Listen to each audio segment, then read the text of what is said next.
Como vão vocês?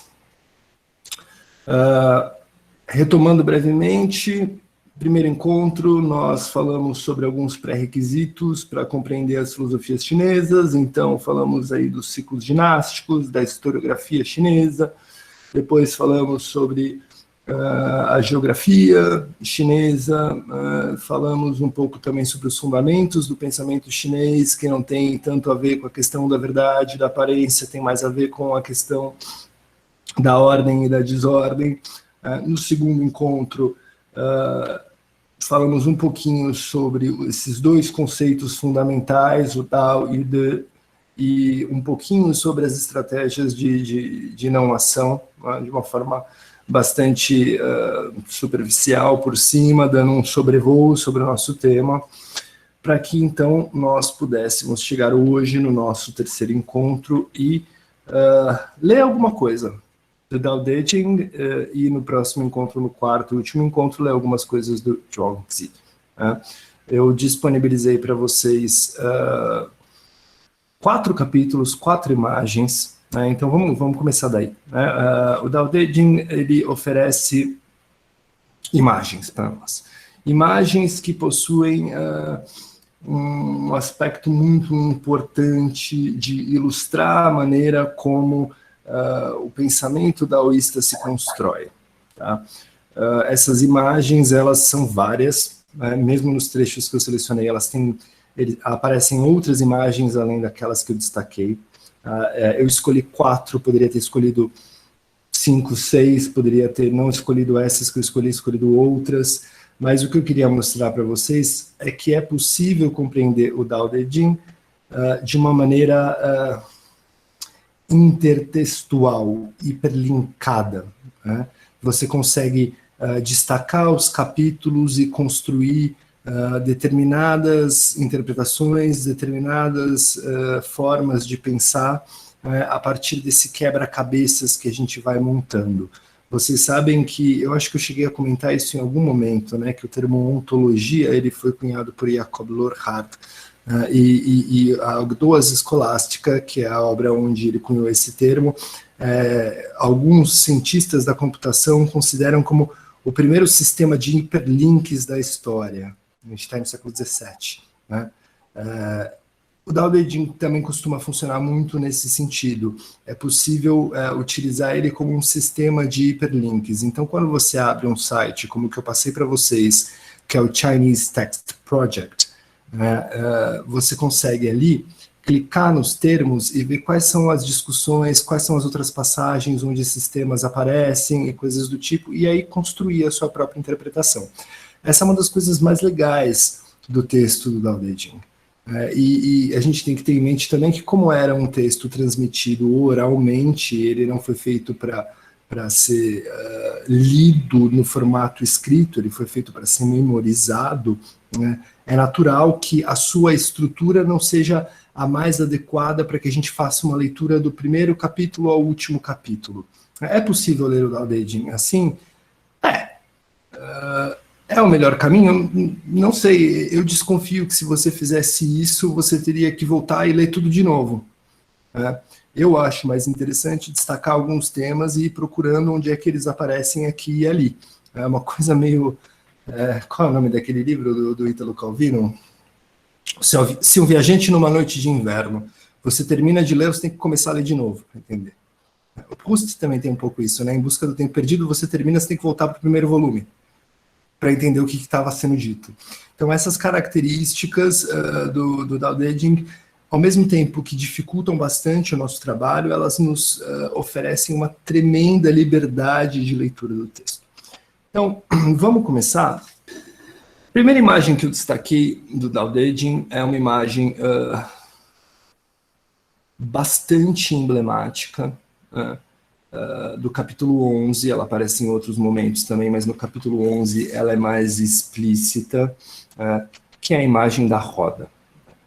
E quando eu coloquei aqui tradução livre, por tradução livre, entendam, eu fiz uma salada das traduções que eu achei mais interessantes, com tesauros e dicionários, e tentei colocar as coisas em termos mais ou menos úteis para o sentido da nossa leitura, né?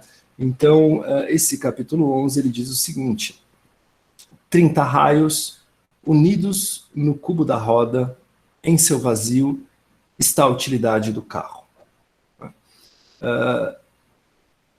Eu precisei parar para pensar nas partes de uma roda para entender direitinho como é que eu podia trazer os termos mais adequados. O Giorgio Cinedino, na tradução aqui da Unesp, que eu já mostrei para vocês, ele traduz de uma forma diferente. Ele escreve aqui: 30 aros juntos formam uma roda, devido ao nada é que existe a utilidade do carro.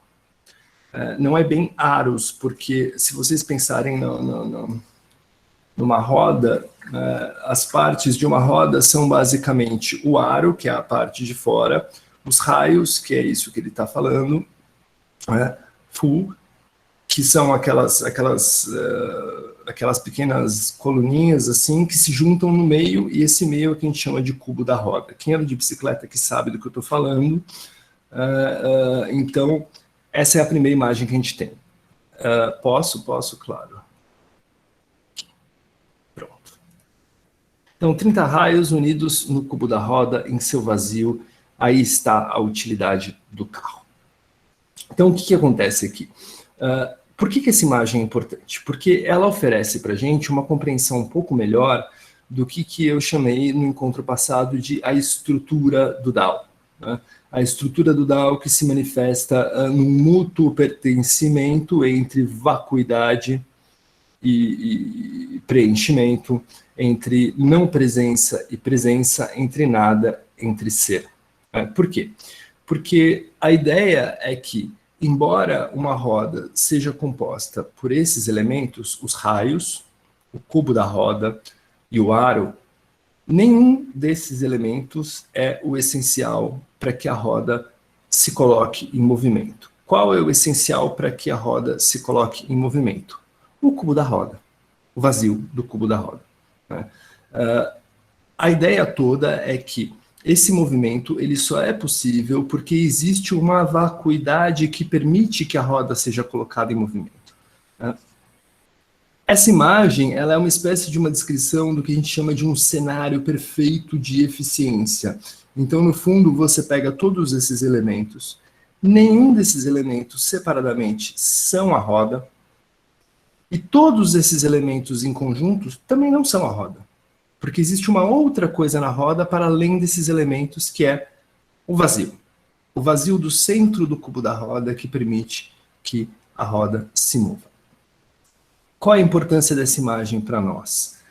Pensar que a ideia de Dao, ela está sempre de acordo com uma espécie de um modelo de proceder, ou de processo, ou de movimento. Ao contrário de uma tendência muito comum, que é de entender o Dao como uma espécie de uma causa, ou de uma origem. E a gente vai ver que não tem causa e que não tem origem nesse sentido. Bom, enfim, essa imagem da roda é uma imagem clássica, uma imagem que ajuda a gente a entender. Existem uma série de desdobramentos. Então, por exemplo, você vai ter comentários que vão mostrar que, por exemplo, o sábio daoísta é um sábio que só consegue colocar em movimento a sua sabedoria na medida em que ele esvazia a sua mente.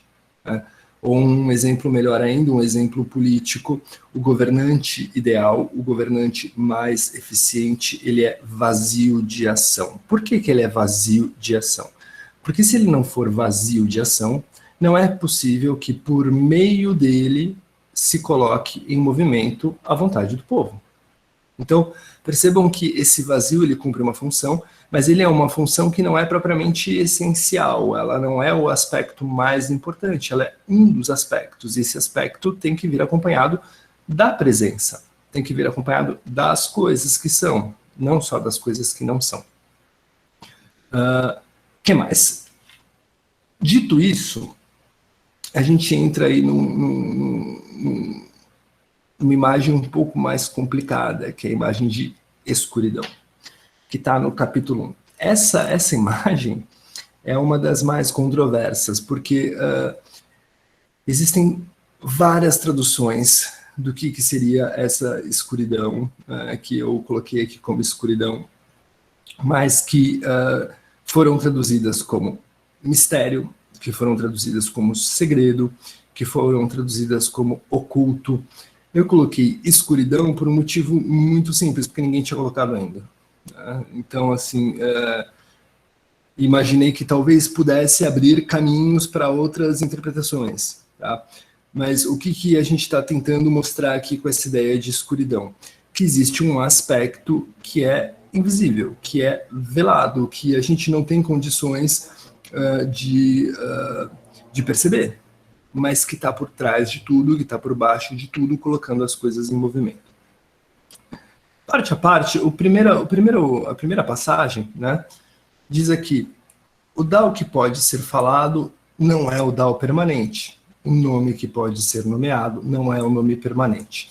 Aí já começa uma baita confusão. Se eu não me engano, o Daniel chegou a comentar essa passagem no último encontro. Tá? Qual que é a primeira conclusão que a gente pode tirar logo desse primeiro capítulo? Que o Dao é algo permanente. Que o Dao, ele é algo que nunca cessa. Ele é um processo que nunca para. Essa é a primeira reflexão que a gente pode tirar. Né? A partir daí, a gente começa a entrar numa série de imagens opostas. Então, não tendo nome, dá origem ao mundo, tendo nome, é a mãe das 10.000 coisas. É a mesma coisa que é a mãe do mundo. Portanto, sempre sem desejo, vê melhor as sutilezas, sempre com desejo, vê melhor o que é desejado.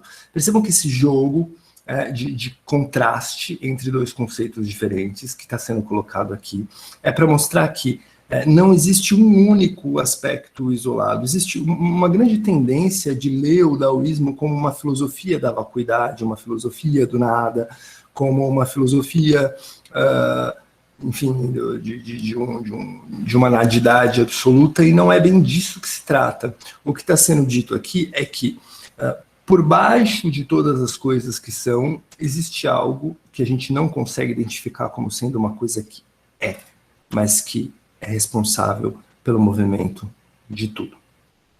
E aí ele diz que ambos vêm à tona juntos e com nomes diferentes.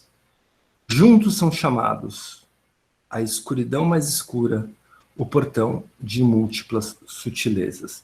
Então percebam que quando ele insiste nessa ideia de escuridão, quando ele coloca a ideia de que existe aí um segredo, um elemento oculto, a gente tem que atentar para o fato de que é esse elemento oculto que está fazendo com que as coisas se coloquem no seu caminho. E a eficiência que a gente está procurando, né, do Dao De Jing, é uma eficiência que é, sobretudo, obscura. Por que obscura? Pense no exemplo do governante, por exemplo. O governante, ele precisa, idealmente, governar por meio de uma não-ação que permita que o Estado funcione. Então, no fundo, o que ele faz de melhor, a gente não percebe. O que ele faz de melhor, a gente não tem condições de perceber. Isso se, de fato, ele estiver seguindo uma eficiência ideal. A gente não vai perceber que o grande truque desse governante ideal é não agir. É deixar que as coisas ajam por meio dele. Ele está ali para permitir que as coisas se coloquem em movimento. Assim como o vazio do cubo da roda está ali para permitir que a roda se locomova. Até aí pacífico para vocês? Tudo tranquilo? É uma discussão um pouco abstrata demais, mas a gente pode colocar isso em termos mais práticos, né? Como, por exemplo, algumas coisas que a gente já falou, o exemplo do aprendizado de línguas, o exemplo, alguém falou do dirigir, são momentos nos quais a nossa grande ação ela não está sendo percebida, ela é uma coisa que está meio oculta ali, que simplesmente se manifesta. E para que ela se manifeste é preciso que a gente pare de pensar um pouco nela. Né? Você diria que o Dao tem um duplo status e poderíamos dizer transcendente e imanente, ou é forçar o paralelo? Olha, ele tem um duplo status de oculto e revelado, de desejo e não desejo, de nominado e inominado, tá? Mas, pelo menos na leitura que eu faço, ele é mais imanente do que transcendente, tá?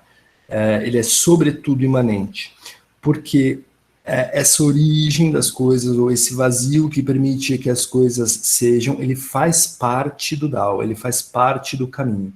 Na última imagem isso vai ficar um pouco mais clara, que é a imagem da raiz, onde a gente pode pensar que o Dao, enquanto uma raiz, ele é aquilo que faz com que a planta cresça, mas ele é parte da planta. Ele não está para além da planta. Quando o sem nome não é, de certa maneira, transcendente, olha, professora, é uma maneira de pensar, mas é transcendente em relação à nossa linguagem, né? Em relação à nossa capacidade de nomear. Aí sim, aí sim. Sim, nesse sentido mesmo que eu estou falando, a questão da transcendente no sentido de inefável, no sentido de para além da compreensão, não no sentido de transcendente para além das coisas, porque de novo, tendo nome é a mãe de 10 mil coisas. Se ele é a mãe de 10 mil coisas, ele não é as 10 mil coisas. Aí é que está o problema, né? Mas aí que está a questão. Mas vamos que vamos. A mãe, não, imagina, vamos lá. E o professor Rubem ainda pergunta se existe transcendência na imanência. De certa forma, sim. A gente poderia pensar assim, a partir do momento em que eu me decido por levantar da cadeira agora e caminhar até a cozinha para pegar uma xícara de café, eu me lanço, eu tenho uma decisão antecipatória, eu me lanço para fora e me coloco em movimento em relação ao lugar onde eu quero ir. Quando eu chego lá, a questão é que eu chego no lugar onde eu estava desde o começo, que é em mim mesmo, né? Então essa decisão antecipatória é aquilo que a gente chama que a gente pode chamar de liberdade do arbítrio, por exemplo, de uma vontade que é sempre uma decisão antecipatória, pode ser considerada uma transcendência na imanência. Isso existe bastante em várias das leituras judaicas da mística, né? Como que existiria algo divino, que ao mesmo tempo, esse conflito que trouxe a Cecília, que faz todo sentido dentro desta conversa, em algumas leituras da mística judaica, se poderia talvez se resolver justamente com essa ideia de que da união mística, como que tudo, ao final de contas, é um. E acho que é um pouco as místicas do Extremo Oriente. Porque, então, tem algo de divino que está em tudo e é tudo ao mesmo tempo. Está e gera isso e, ao mesmo tempo, é essa força. Então é transcendência dentro da imanência, não é uma espécie de Deus à parte, separado, um velho ou uma negra, ou o que queiramos dizer, não é. Existe alguma força, uma vitalidade, uma divindade dentro de tudo. Obrigada, Rubem, exatamente isso, mas mais ou menos nesse sentido que eu estava indo, e mais, ou seja, aquela imagem de que o universo é o corpo de Deus. A ideia de que o universo, então, seria o corpo de Deus, portanto, não é algo nem fora dele, e nem Deus está fora, no sentido totalmente transcendente, desse universo. Por isso que eu falei da forçar o paralelo, é porque eu acho que a gente precisava também da explicação da mística judaica para poder entender que esse transcendente não é o transcendente cristão que a gente está falando, no sentido de totalmente, né, diferente. Isso mesmo. E a questão, já que já interrompemos o nosso professor de hoje, com todo o respeito, vou trazer o Jorge Luis Borges, que uma vez, acho que você o citou numa palestra minha, então retribuo o presente. Ele tem um conto maravilhoso que se chama De Alguém a Ninguém. E lá ele desenvolve toda essa teoria de alguém a ninguém, ele desenvolve a teoria de que o nome é uma forma de limitar, é uma pretendida limitação que coloca alguém que nomeia alguém, como se pudesse assim controlá-lo, dominá-lo e demais, e que por essa razão as culturas milenares guardavam em segredo um nome, era o verdadeiro nome da pessoa, do filho, e tinha outro nome para que qualquer um o chamasse. E que desse modo, na tradição judaica, por exemplo, diz Borges, que ele não é judeu, Deus não tem nome, justamente não tem nome. Se chama nome porque não sabemos o nome. Sim. E desse modo fica infinito. Fica infinito, ou seja, nessa escuridão que você mostra aqui neste texto maravilhoso. E por isso pode ser a fonte de tudo, como diz aí, de mil sutilezas, de múltiplas sutilezas. De múltiplas sutilezas, né? Justamente porque não tem nome. Como o nome que não pode ser nomeado, esse pode ser, ou não tendo nome, pode ser a origem de tudo. Sim, mas a única ressalva que eu faria é que se a gente emprega essas categorias e esses conceitos de divindade, de Deus, a gente tem que entender que isso não pode ser de forma alguma pensada como uma causa, como uma coisa exterior, e aí sim, claro, na medida em que, por exemplo, o vazio do cubo da roda é essa a origem, é essa mãe das 10.000 coisas, aí sim. Então, eu não sei se seria uma transcendência ou se seria algo oposto, ainda mais para dentro do que a imanência.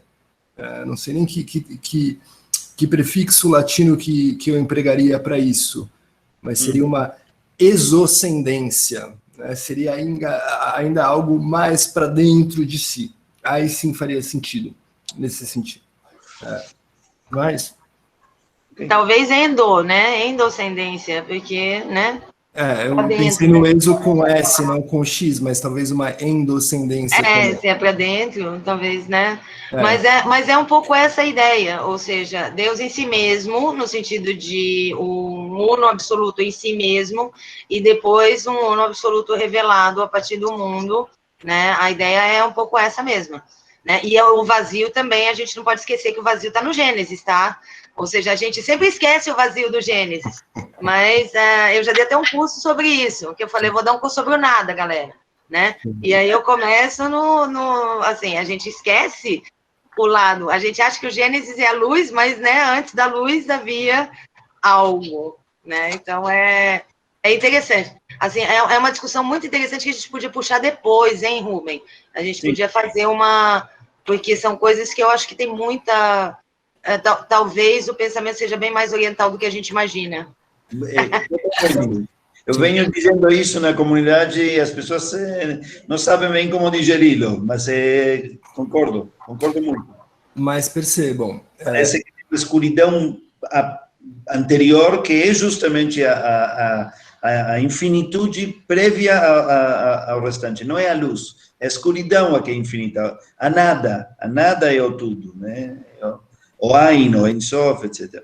Voltemos a China e Japão. Mas é isso, no fundo, é a escuridão que permite que a luz se propague, mas a gente precisa ter em mente que não existe a prevalência de um elemento sobre o outro, né?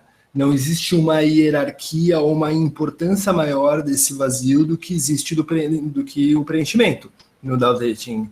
Ambos, eles estão em mútua reciprocidade. É muito sugestivo que ele dá mais ênfase em um elemento do que outro. Mas ele está dizendo que, bom, escuta, é com desejo e é sem desejo, é com vazio e é também com plenitude. Então, uma coisa depende da outra. Tá? E aí existe uma outra questão que... Alguém falou aqui do Deus do Spinoza. Isso é uma discussão que talvez até o professor Rubem possa desenvolver melhor, mas escuta, aí a gente vai se complicar se a gente entrar nisso, porque não se trata, de novo, de uma unidade, não se tratam, na verdade, de elementos contrastativos que juntos compõem um caminho eficiente, né? Por isso que é o caminho e a eficiência, o Dao e o De. Né? Um não funciona sem o outro, porque se você tem um De sem caminho, na verdade você não tem nada. Se você tem um caminho que não é eficiente, então não é o Dao do qual a gente está falando. Tá? Porque a eficiência, ela só é eficiência na medida em que ela é motocontínua. Se ela interrompe, se ela para de funcionar, é sinal de que ela não é tão eficiente assim. E o Dao é permanente, ele não para nunca. Né? Então, a gente está falando de um esvaziamento, de um vazio, de uma vacuidade, que no fundo são uma abertura para que as coisas se mostrem como elas são. Né? Eu acho que é perfeitamente possível pensar nisso em comparação com a mística judaica, com a mística cristã, com o budismo, com a mística sufi. A questão é que a gente precisa ter um pouco de cuidado no emprego das categorias conceituais que a gente está utilizando, porque Deus não é uma questão para os chineses, no sentido que a gente coloca, né, ou que a gente tende a colocar num dito em termos mais populares, não dentro da mística. Dentro da mística, ok, a gente vai para um outro mundo, tá? Mas evitem cair nessa de identificar o Dao com Deus, porque Dao com Deus Deus não vai ajudar muito. Né? Quando os chineses falavam que um líder tinha recebido o mandato do céu, esse céu, Tian, no fundo era o mandato do povo, era o povo aceitando que ele liderasse. Né? E aí existe toda essa confusão de que, bom, então uma divindade permitiu que ele, um deus, sei lá, que estava num Olimpo chinês, permitiu que ele governasse. Não, quem permitiu foi o povo. O Olimpo chinês é foda, né?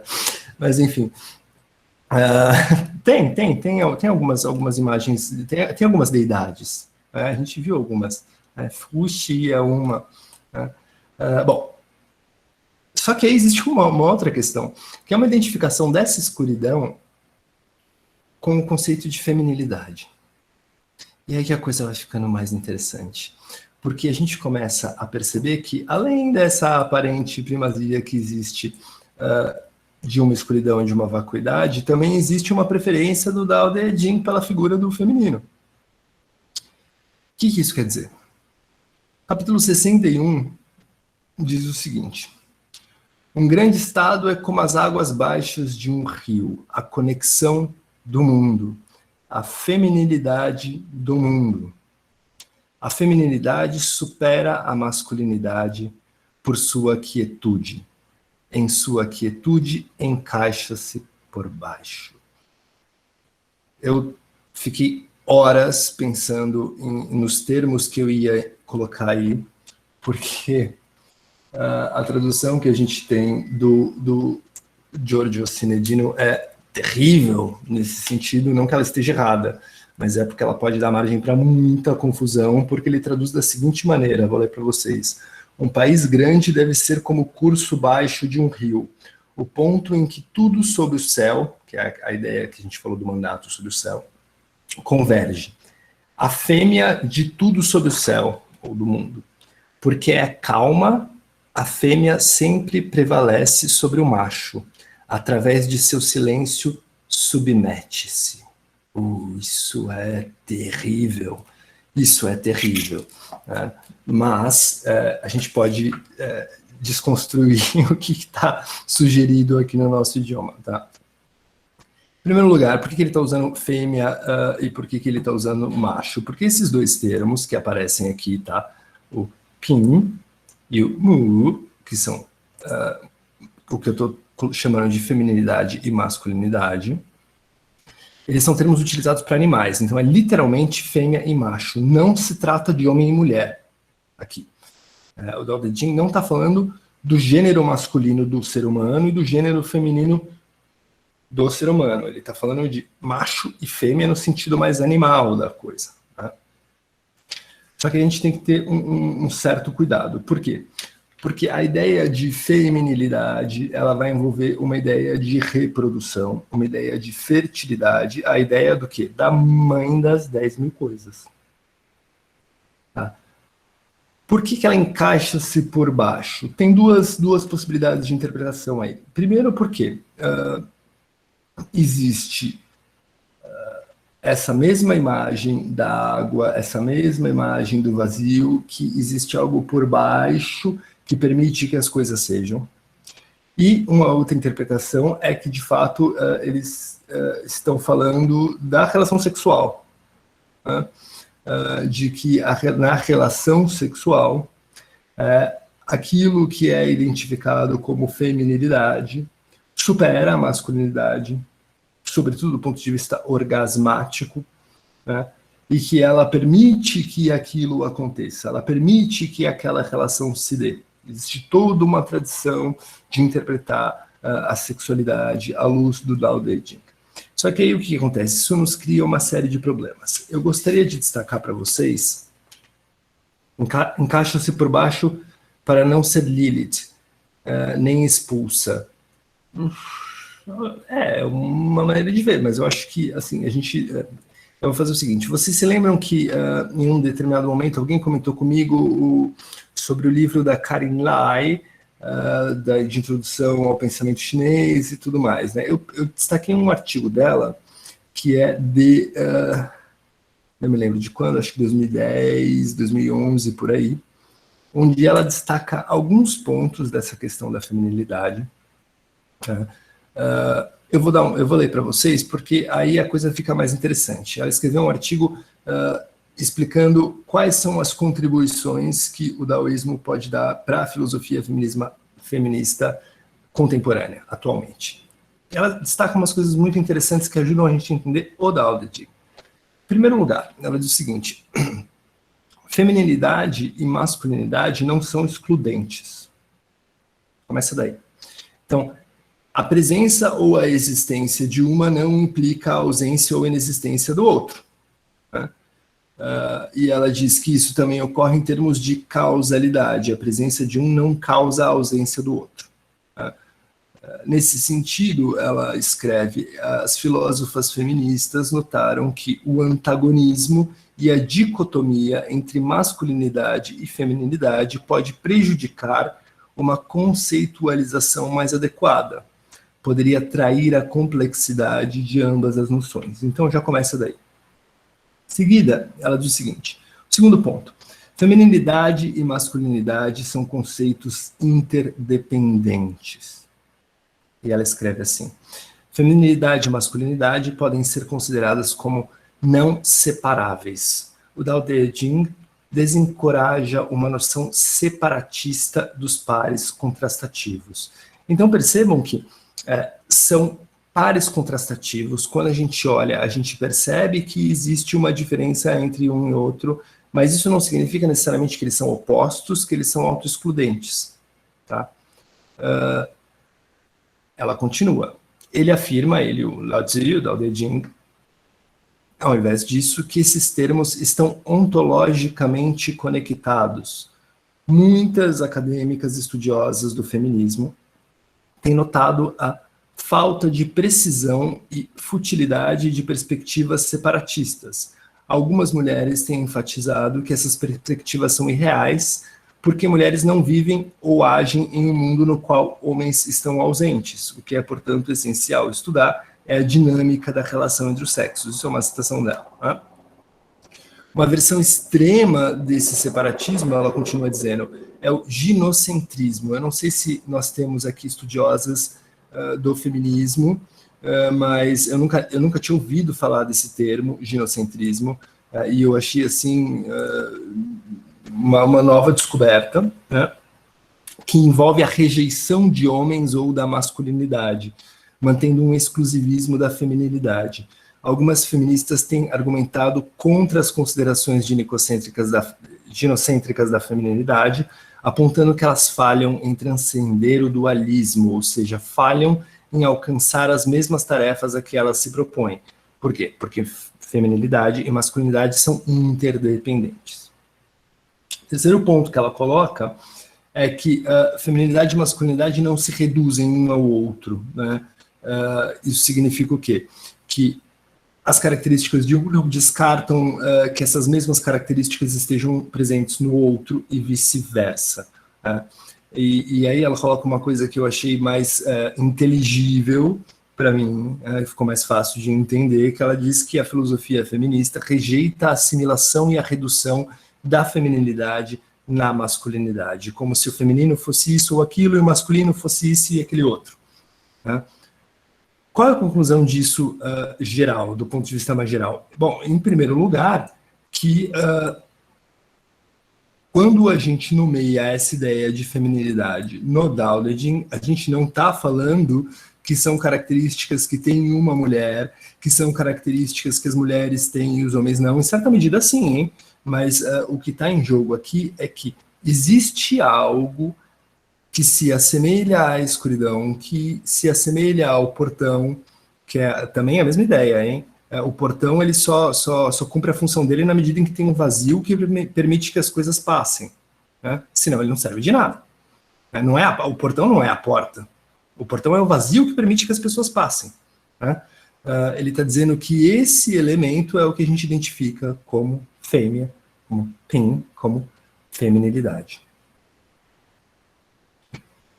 Outro ponto que ela coloca é que, apesar disso, feminilidade e masculinidade eles devem permanecer distintos entre si. Né? Eles não são separáveis, mas eles são diferentes. Né? E aí ela cita uma autora, Val Plumwood, que argumenta contra uma visão de um ideal humano andrógeno, né? Um ideal misto de masculinidade e feminilidade, os dois juntos, como se isso fosse de fato o ser humano ideal que compartilha de ambas as coisas. Ela tem um tom meio irônico, ela cita a Val Plumwood. Ela fala que é mais ou menos como se fosse pegar uma receita e falar, coloque os pontos bons de cada gênero, jogue os ruins fora, misture tudo gentilmente e pronto, tá aí o seu ser humano ideal. Ela falou, não é isso. A gente deve preservar a distinção desses dois conceitos, assim como a gente preserva a distinção entre vacuidade e preenchimento, assim como a gente preserva a diferença entre não presença e presença. Eles são interdependentes, né? Eles se relacionam entre si, eles são complementares, mas eles são distintos. É isso que a gente está falando. E por fim, ela diz que esses conceitos eles não são estáticos. Então, essa reciprocidade, essa mútua dependência de um em relação ao outro, faz com que esses dois conceitos de feminino e de masculino sejam conceitos dinâmicos. Então, existe um fluxo, existe um dinamismo conceitual dessas duas ideias. Mas é claro que da Karen Lai, Valdene, eu vou colocar esse artigo para vocês, ele está em inglês, mas eu traduzi um pedacinho, eu vou colocar o trechinho traduzido e vou colocar o original em inglês para vocês. O que ela está trazendo são contribuições do daoísmo para o feminismo contemporâneo, tá? Mas eu acho que a gente pode ir além disso, né? Ou pelo menos eu posso ir aquém disso, ou eu posso não dar esse passo de interpretar isso na chave de uma filosofia feminista, que é algo que eu não domino, e eu posso utilizar isso para pensar as questões que a gente está pontuando aqui a respeito do Tao Te Ching, como, por exemplo, a ideia de que existe um elemento que faz com que todas as coisas sejam, que permite que essas coisas sejam, e é isso que eles identificam como feminilidade. Tá? Pacífico até aqui, quais são as questões? Percebam que isso pode ser levado para vários lados. Um deles é dizer que, bom, aquilo que a gente chama de feminino é, na verdade, uma convenção cultural que não importa tanto assim. Por outro, um sentido mais prático, no sentido de que as mulheres, de fato, possuem a capacidade de permitir que as coisas sejam de uma forma que os homens, por exemplo, não possuem. Essa é uma outra interpretação. Né?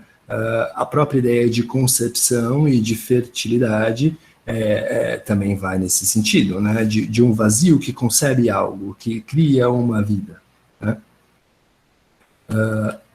E aí a coisa vai ficando interessante, porque a gente percebe que a ideia desse governante ideal, por exemplo, esse governante daoísta, é que ele seja um governante fêmea. Não precisa ser literalmente, a gente não está falando de gênero humano, mas que é a feminilidade, ou que o Dao De Jing está chamando de feminilidade, que é o mais decisivo para um caminho eficiente. Colocando isso em termos práticos, basta a gente pensar que tudo que é conflito, tudo que é violência é predominantemente masculino, né? Tudo que é destrutivo é predominantemente masculino. A ideia de quietude é relacionada à ideia de passividade, desse modo estaria em conexão com o Wei. A ideia de quietude que aparece aqui, ela está relacionada com a ideia de Wu Wei, com a ideia de não ação, mas não é passiva, tá? Não é passiva. Não pode ser passiva, não é algo que é estático, é algo que permite o movimento, tá?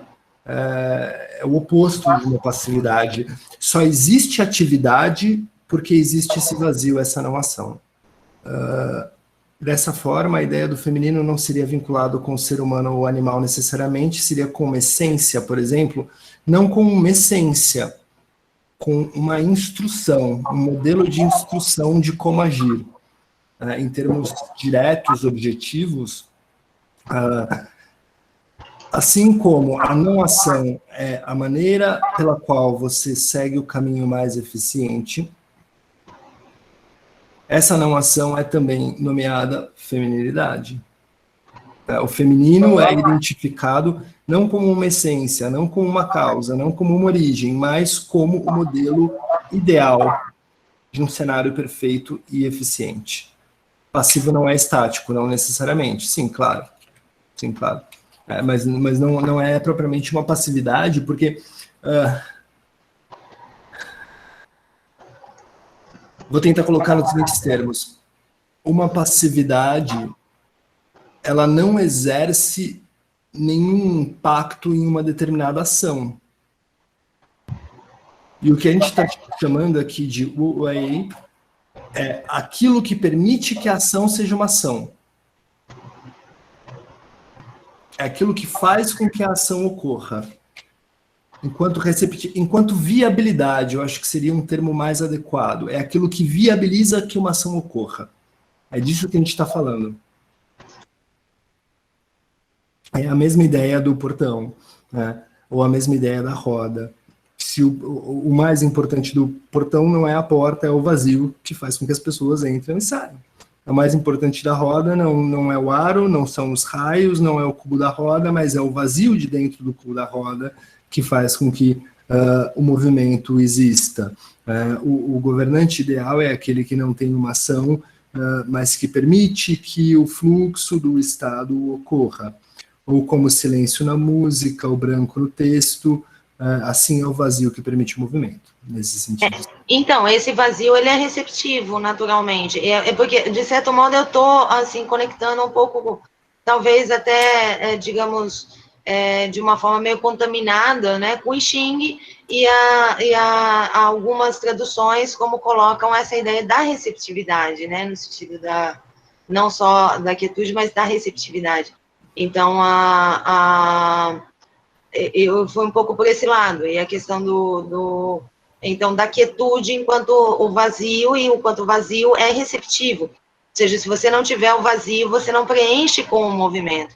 Então, nesse caso, ele é receptivo. Então, nesse sentido, a passividade como receptividade, não como repouso, não como não movimento, mas como receptividade. Sim, nesse sentido de receptividade faz todo sentido, né? Porque é isso, não é o oposto do movimento, é o que permite que o movimento seja movimento. Isso, sim. Não é parálise. Isso, não é. É possibilidade, não é paralisia de jeito nenhum, é possibilidade. Isso. É possibilidade. E não só é possibilidade, como é a possibilidade do caminho eficiente. O foco está aí. Né?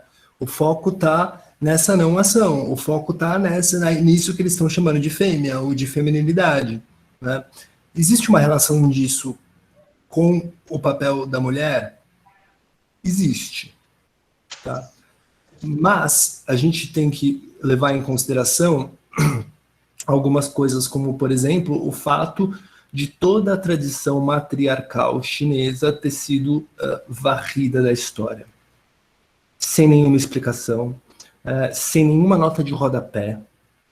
A gente tem pouquíssimos vestígios. Isso dá uma pesquisa interessantíssima de o que aconteceu, que todas as histórias que mencionavam as mulheres como a origem de toda a sociedade chinesa foram praticamente destruídos da história. A feminilidade permitiria uma melhor ação, um equilíbrio da masculinidade da ação. O equilíbrio da masculinidade permitiria a ação. A ação. Ela supera a masculinidade. Não é um equilíbrio. Ela vai além da masculinidade. Ela vai além do macho. É isso que está sendo dito. Ela que faz com que as coisas de fato aconteçam. Percebam que a nossa palavra-chave aqui é acontecimento. Existe uma tradição místico-xamânica feminina na China, como existe na Coreia. A questão do xamanismo, inclusive, que é uma questão que está no livro do Sufismo e Taoísmo, é uma questão um pouco obscura, porque as tradições que a gente chama de xamânicas na China, elas também foram muito silenciadas, né? Então, é muito difícil você encontrar isso, mas que existe. Mas a gente tem que parar para pensar que houve uma estratégia para que isso não aparecesse. Não, sim, mas isso em geral, né? Quer dizer, houve quase como um massacre dessa tradição feminina, mas na Coreia é documentado historicamente e utilizado, até hoje isso está sendo resgatado, inclusive essa tradição místico-xamânica feminina, né? Por isso que eu perguntei se existiu na China também uma tradição e que ela passava de mãe para filha, não era assim, os homens não estavam conectados, era quase como, sei lá, pitonisas, etc, né? Então, por isso que eu tô perguntando, porque na Coreia com certeza é documentado. Existe principalmente quando você vai se aproximando da Ásia Central ou quando você vai subindo para mais perto da Mongólia. São o que eles chamam de manifestações folk, né? Nativas, de rituais nativos, né? Que não só geralmente passaram longe do que era o Império naquela época, que era muito menor do que a China que a gente conhece hoje, já era grande, mas era menor, como também até hoje estão, de certa forma, isoladas. Então, na China, na medida em que você se aproxima da costa, o país vai ficando rico. Na medida em que você se afasta e vai chegando mais para o centro da Ásia, o país vai ficando pobre. É assim até hoje, né? Então, é uma investigação a se fazer. Eu acho que é um tema interessante, mas é sobretudo interessante para nós pensarmos e reavaliarmos um pouquinho esses conceitos e o que eles significam para nós, que é uma tarefa que, no fundo, a Karen Lai faz e que algumas outras autoras ainda fazem, como a Lin Chi também, e que é um campo para quem estuda esse tema da questão feminista, é um campo muito fértil, sem abusar do trocadilho, é um campo muito fértil de estudos, de fontes, de desconstruções conceituais, né? No fundo, é isso que a gente está aproveitando aqui, a gente está discutindo certos conceitos e desconstruindo certos paradigmas que a gente tinha, por exemplo, de uma ideia de feminino, que aqui, na tradição daoísta, é colocada como o elemento mais principal. E aí, eu acho que eu tenho um grande interesse por esse tema, mas é claro que eu não tenho as ferramentas necessárias para discutir todos os aspectos, mas a força que isso se manifesta, por exemplo, no discurso pós-colonial, na relação, por exemplo, com a cultura árabe, eu tenho certeza. Eu me lembro daquele livro da Geraldine Brooks, questionando a questão do velamento da imagem feminina, como é que chamava? As 9 partes do desejo, ou algo assim. Enfim, uma série de revisões daquilo que a gente entende que fazem com que a gente pare e pense e fale, opa, peraí, não é bem assim do jeito que a gente estava pensando, né? Essas características que se relacionam com o feminino e que se relacionam com o masculino, elas não são pensadas da mesma maneira em todas as culturas, elas não têm relação necessariamente com a biologia ou com o corpo biológico dos seres humanos, elas têm relação com uma outra coisa, elas têm relação com a feminilidade, pelo menos na cultura daoísta, na filosofia daoísta, como sendo aquilo que permite que as coisas se coloquem em movimento. Existem paralelos com a nossa cultura? Existem imensos paralelos. Tecendo o fio da seda, figura materna na cultura chinesa, ali faz tempo, mas lembro que tem alguma coisa por lá sobre isso. Interessante, Alexandre, interessante. O que mais? Me advertiram que se eu estivesse falando com grupos mais radicais aqui, eu sofreria. Mas eu, honestamente, a minha intenção é justamente abrir espaço para que, sobretudo, as mulheres falem sobre esse tema, né? Mas, enfim. Ok. Pacífico até aqui? Não passivo, pacífico. Ótimo. Por último, eu destaquei essa imagem da raiz. A imagem da raiz, de novo, ela cai no mesmo lugar, né? O espírito do vale não morre. É aquela feminilidade obscura. Então, você vê que ele começa a conectar os conceitos. O portão da feminilidade obscura, ou o portão da... O Cinedino traduz como da fêmea misteriosa. Eu acho de mau gosto, é só por isso. Eu acho de mau gosto, chama de fêmea e macho, mas a parte disso também pode ser da fêmea misteriosa. E eu acho que também a própria ideia de mistério é uma ideia que, ok, se a gente está conversando com pessoas que estudam a mística, essa é uma ideia que possui um valor muito grande, mas para aqueles que não conhecem pode ficar uma coisa meio esquisita, que mistério é esse? Daqui a pouco vamos falar em quiromancia, tarô e o caramba, não é disso que se trata. Continuamente, Yang Luo Qun. Assim existe em seu uso incansável. Yang Qi Bu Qin. Em seu uso incansável, que não para nunca, que não cessa nunca. Aí todas as imagens estão juntas. Então você tem, com exceção da roda, você tem a imagem do portão, você tem a imagem do feminino, você tem a imagem do mistério, do oculto, do segredo, você tem a imagem da raiz do céu e da terra, ou do mundo, Tian Di Jin,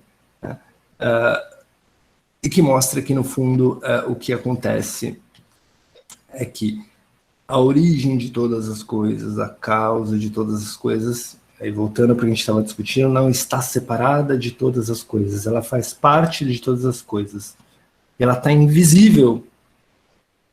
Ela não está diante dos nossos olhos.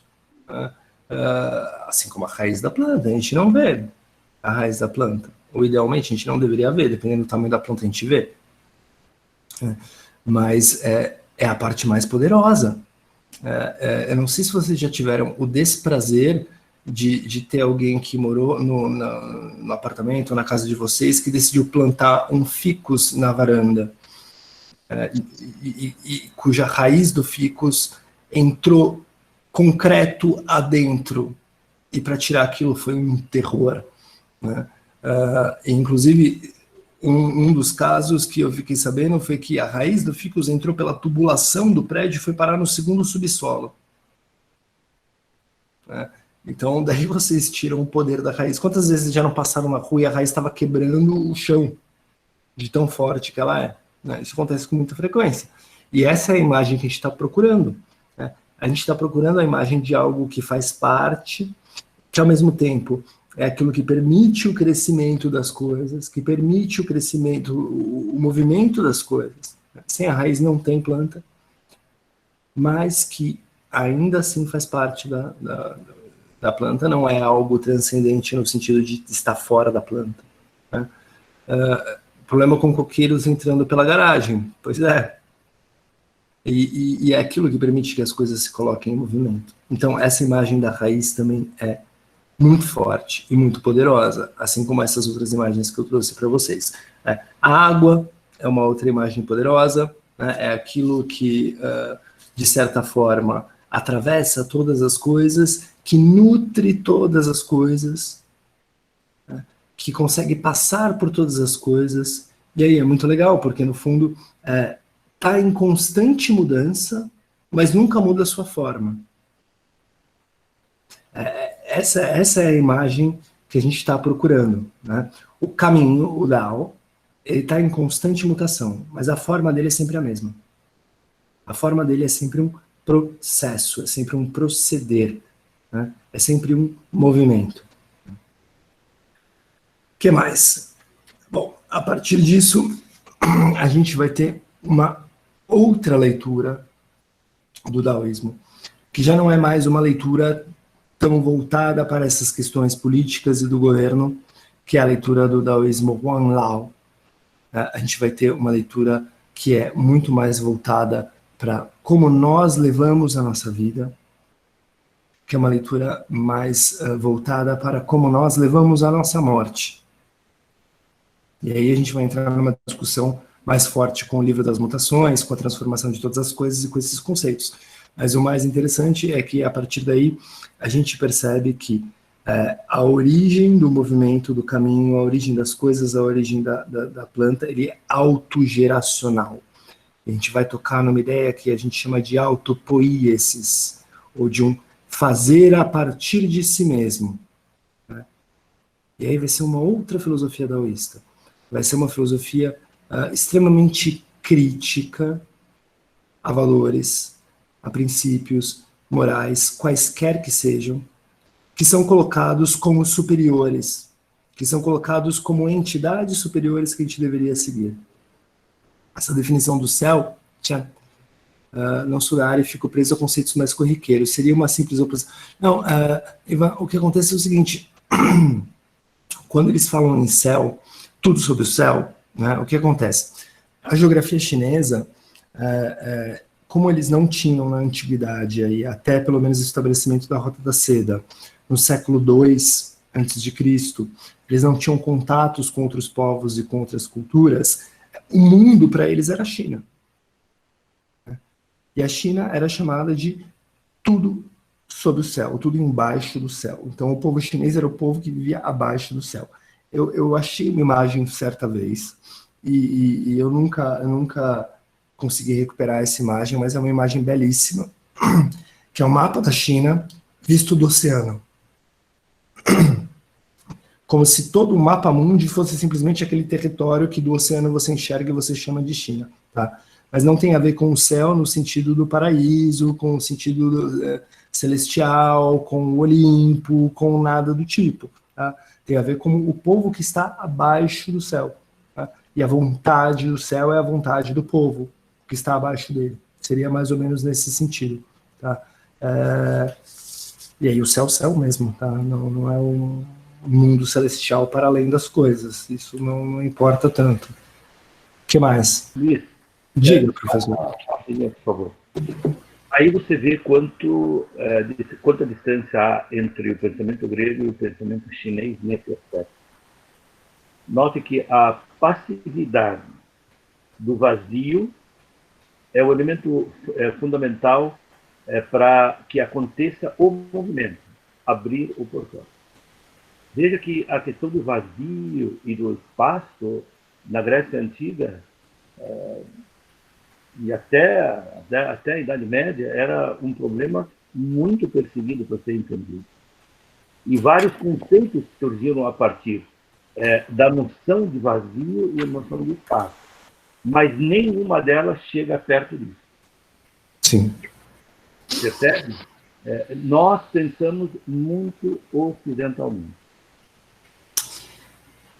É um dos nossos maiores desafios, né, professor? É conseguir pensar fora dessas categorias. Porque se a gente pensa na filosofia grega e na cultura grega, a gente está falando de uma visão do vazio que é oposta, né, das pessoas que rezam de fora, do lado de fora do templo vazio, e que não entram nesse templo vazio, porque o vazio ocupa alguma coisa, né? Sim.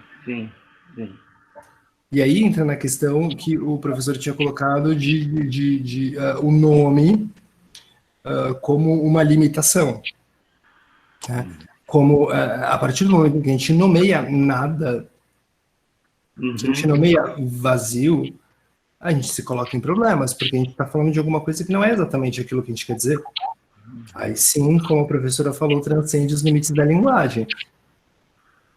Mas, mesmo assim, quando a gente pensa na mística cristã, isso tem uma presença fortíssima. Você vai encontrar conceitos onde essa vacuidade cumpre uma função maior. Eu diria que talvez Eckhart seja o mais próximo dessa visão. Porque quando a gente fala de um conceito de desprendimento, de um Abgeschiedenheit, como ele fala, a gente está falando de algo que é um total esvaziamento. E só esse total esvaziamento que permite com que a pessoa, de fato, se encontre com o que há de mais fundamental. Que o mestre Eckhart é um caso à parte. Claro. No cristianismo, né? Mas o mestre Eckhart é minha carta coringa. Ah, tá. Sempre que alguém fala em cristianismo, eu solto o mestre Eckhart. Poderia também utilizar a Marguerite Porret, como a senhora está falando. Sim, também. Continue assim. Bom, que mais? Se vocês quiserem desenvolvendo... Bom, se vai pedindo intervenções, sim, vamos acabar trazendo muitas coisas, mas é realmente muito interessante para mim, pelo menos, às vezes, paralelos com as místicas do meu repertório, do modo da Cecília também, de bastante modo, né? Estamos vendo todas as associações, as afinidades o tempo todo. Porque você sabe que na mística eu escrevi um pouquinho disso no chat antes, assim que apareceu a parte da feminilidade, e aqui também. Na mística judaica mais famosa, Kabbalah e demais, se expressa essa energia vital, esse fluxo, começo de tudo e demais, que lá é o divino, mas, de novo, o divino não é um ser transcendente, está separado de tudo, e se expressa através de 10 sefirot, assim se chamam, 10 aspectos energéticos, enfim, como possamos definir isso. E um dos mais elevados é justamente origem e mãe de tudo, e é feminino. Se chama Binah. E é a origem de tudo, digamos, como se diz, agora fugiu de minha palavra em português, mas o útero de tudo. Isso. É o começo e o útero de tudo. Essa é uma das associações. Aí, quando eu estava dizendo também que nomear é definir, e por isso é limitar. E por isso é uma pretendida forma de possuir que é fantasiosa. E a outra pequena observação que queria trazer para todo o Ocidente, aí vou junto com o Jamil, é a questão do andrógeno que você falou no começo. Também na Bíblia, no capítulo 1 de Gênesis, quando diz o texto que Deus criou o humano, a imagem de Deus o criou, macho e fêmea os criou. Desse processo, que diz que primeiro é humano, imagem divina, e depois é macho e fêmea, tem textos e textos de todos os séculos dizendo que primeiro era andrógeno. Sim. Ou que primeiro era a imagem divina, independentemente de identidade sexual ou de gênero. Sim. E isso é uma separação posterior.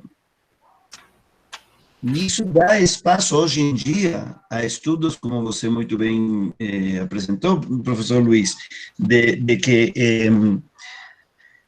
revisitar nossas definições e nossa flexibilidade, nossa plasticidade conceitual. Né? Eu acredito que uma das coisas que pode afastar um pouco o daoísmo das leituras místicas é a ideia de que tudo o que é colocado em termos de negatividade no daoísmo, tá?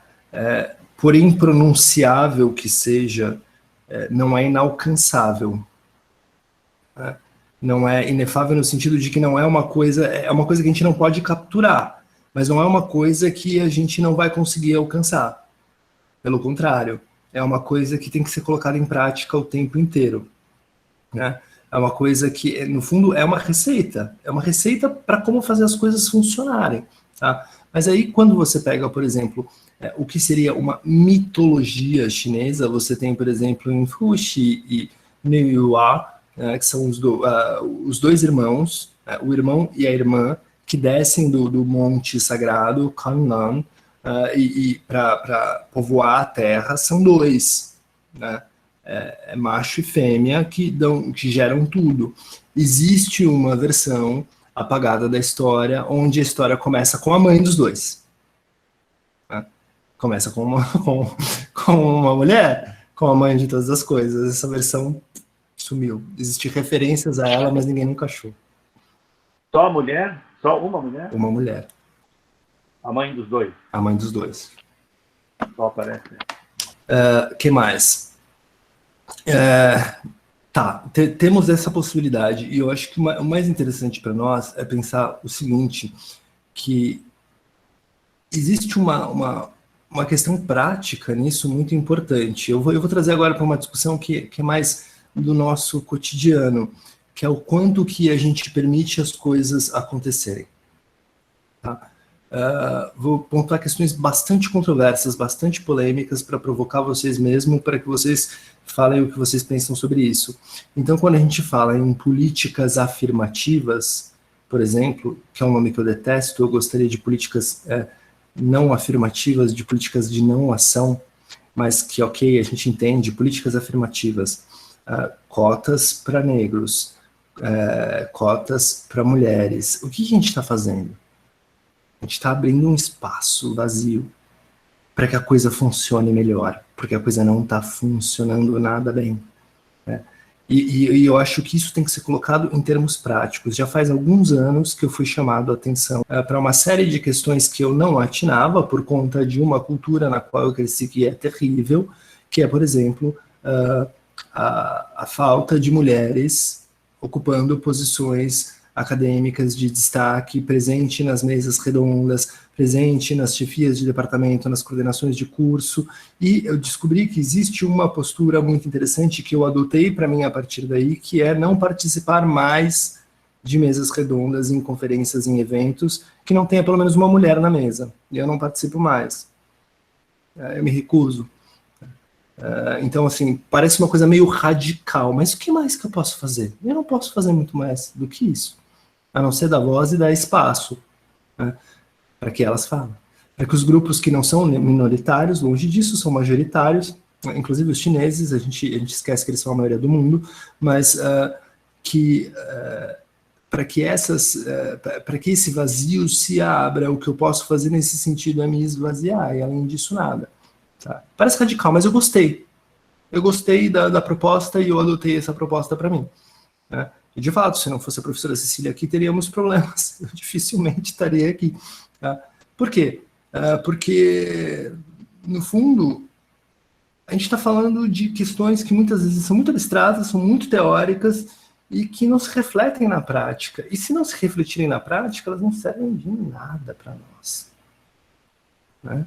Elas não possuem efeito algum, não possuem nenhum tipo de transformação, nenhum tipo de movimento. Então não adianta nada colocar todas essas questões e cessar o movimento aí, porque aí já não é mais o caminho. Só pegando uma carona aí, minha bronca do começo, então, teve tudo a ver com o que você está colocando agora, ou seja, no sentido de, olha, gente, eu sou a única mulher desse grupo aqui. Mas não por isso eu sou a secretária do NU. Na verdade, o NU não tem secretário, né? Sim. Assim, todos aqui somos colegas, a gente não tem secretários, não tem pessoas que trabalham para a gente ou que têm alguma função inferior. E é muito interessante isso, porque, assim, é curioso. Eu recebi e-mails do tipo me pedindo bibliografia para o curso que vai começar do professor Jamil, e de uma pessoa da Unifesp. Por que a pessoa não entrou em contato com o Jamil? Né? Porque eu sou secretária. Olha só, que interessante. Aí, e era uma mulher, detalhe, né? E esse e-mail era de uma mulher. Então, como a gente não percebe, como a gente reproduz determinados padrões, que é justamente dessa criação, justamente que você estava colocando, que é uma criação, eu não diria horrorosa, mas é viciada, né? É viciada, a gente reproduz automaticamente esses padrões. Eu recebo no meu e-mail pessoal um pedido de bibliografia para o curso do Jamil. Horas, porque a pessoa não entrou em contato com o Jamil, né? Aí a gente pergunta, não, a pessoa vai entrar em contato comigo, né? Sim. Então, é uma coisa, a gente vai reproduzindo isso, né? É a única mulher do grupo, então ela deve ser a secretária. Com a brincadeira que o Rubem fez, né? Você ainda está acumulando o cargo de secretária, pois é, a brincadeira virou realidade, né? De repente ela virou realidade. E assim, a pessoa, bom, ela vai ter um curso que tem um professor responsável, né? É o professor que define a bibliografia, é o professor que vai dar o conteúdo, né? E ela vai pedir para mim, né? Da onde vem isso, gente? Pelo amor de Deus. Inadmissível. Onde vem? Vamos começar a procurar da onde vem isso. Vem justamente desse lugar. São construções sociais que temos que lutar proativamente, concordo com o Luiz, para desconstruí-las. Proativamente, constantemente, com a mulher, com a cor, com a religião. Temos muitas estruturas que estão muito profundo dentro do que, sem perceber, assumimos. Na linguagem, na imagem e na conduta depois, com certeza. Eu acho que depois disso que você está contando, Cecília, acho que a vida que ficou para mim até morrer não vai ser penitência suficiente.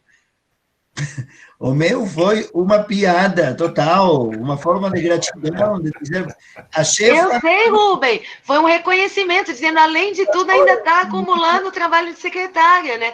Então, aquela brincadeira que você fez, assim, o universo fez com que ela se tornasse uma realidade, as pessoas começassem a me tratar dessa forma, olha que louco.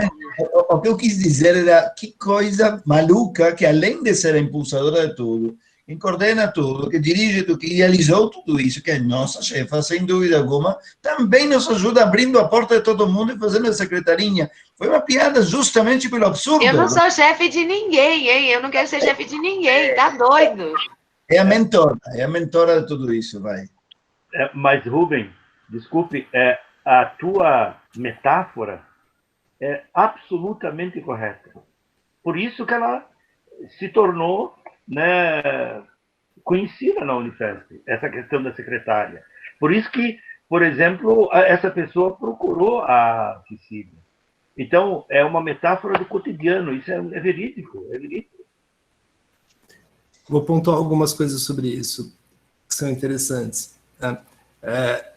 Primeiro, sim, o que a Sara colocou, a mulher colocada como subalterna, mas tem mais coisas aí. Uma delas, quando você percebe a estratégia daoísta, do sábio, que precisa esvaziar a sua mente no sentido literal. Quando uma mulher fala, o calar-se tem a ver com calar-se e ouvir o que ela está falando. Tá? Não é um esoterismo místico do silêncio, é um calar a boca e ouvir o que a pessoa está falando. Tem mais coisa aí. A gente tem... aí uma provocação.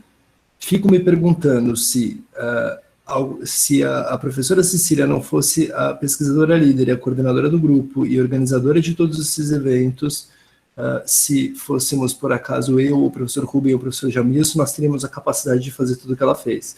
Tenho sérias dificuldades, ou qualquer outro homem, tenho sérias dificuldades de imaginar que seria possível. Tá?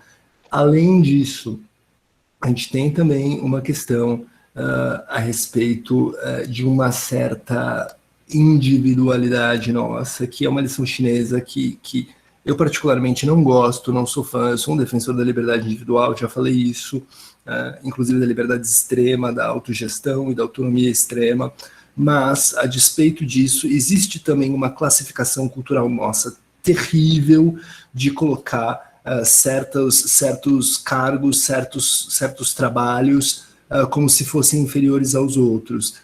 Saiu uma pesquisa há pouquíssimo tempo atrás mostrando que os cargos que menos ganham são, em geral, os que mais contribuem. É lógico que, do ponto de vista matemático, proporcional, isso faz sentido, mas a gente precisa parar para pensar um pouquinho o porquê que a gente tem uma cultura tão forte de diminuir certas funções, certas tarefas, como se elas fossem inferiores, quando, na verdade, no fundo, a gente é uma engrenagem numa máquina, é assim que eles estão pensando.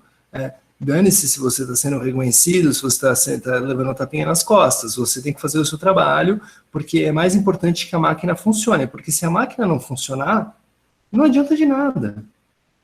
A gente não vai para lugar nenhum. Então isso é uma maneira deles pensarem que ensina algumas coisas para nós também a respeito de todas essas questões e da identificação da mulher com certos cargos de cuidado, de secretária, de mãe, de enfermeira, que também escuta. Ok, se a gente pensar nessa perspectiva de uma feminilidade geradora, isso faz total sentido, mas também tem um peso muito cultural e muito grande, que é, escuta, as mulheres ocuparam esses cargos porque elas não podiam ocupar mais nenhum outro cargo. A gente tem que ter em mente que, embora você tenha uma paridade já razoável entre homens e mulheres, por exemplo, nas faculdades, no começo da carreira, poucas são as que chegam lá em cima. E mais do que isso, eu só poderia calar a boca e abrir espaço para que uma mulher falasse nesse sentido. Mas aí a gente entra num problema muito sério que está sendo discutido há muito tempo, que é em que momento a gente começa a falar, em que momento a gente se cala, né? Quais são os limites da nossa expressão. O problema é que há algumas leituras dos clássicos chineses que reforçam esse padrão, sim, sem dúvida. Algumas passagens do I Ching, do Richard Wilhelm, chegam a embrulhar o estômago, pois coloca essas ideias de passividade do feminino como algo subserviente, sem dúvida. E vou mais além, não só disso, mas a própria tradução de Sinedino cai nisso. Voltando para a questão do andrógeno também, a gente não pode esquecer do Banquete de Platão, que também tem a figura do andrógeno. Tudo bem que é um comediante falando, mas também tem. Mas eu acho curioso que, hoje em dia, a gente não pode confundir andrógeno com binariedade de gênero. São duas coisas diferentes, tá? Pelo menos no mundo em que eu cresci, andrógeno era o David Bowie. Andrógeno eram essas figuras que eram meio estranhas, que você olhava, sei lá, o David Bowie, você não sabia exatamente o que era aquilo, né? Ele tinha uns elementos de culturais femininos muito fortes, ao mesmo tempo masculinos muito fortes, que não tem nada a ver com a questão de gênero não binário, que a questão de gênero não binário é simplesmente não se identificar em nenhum dos gêneros, ou não se deixar identificar pelo que a cultura diz que um gênero é ou que o outro gênero é, né? Passividade do feminino como algo subserviente. E sim, isso vai aparecer de monte. Vejo isso... A próxima, deixa eu comentar aqui rapidinho, já que foi eu que coloquei, me parece que a Maristela entendeu como se eu estivesse colocando como pejorativo. Não, Maristela, não é pejorativo. A questão é a escolha da pessoa para quem você vai perguntar, tá? Ela tem outras dimensões.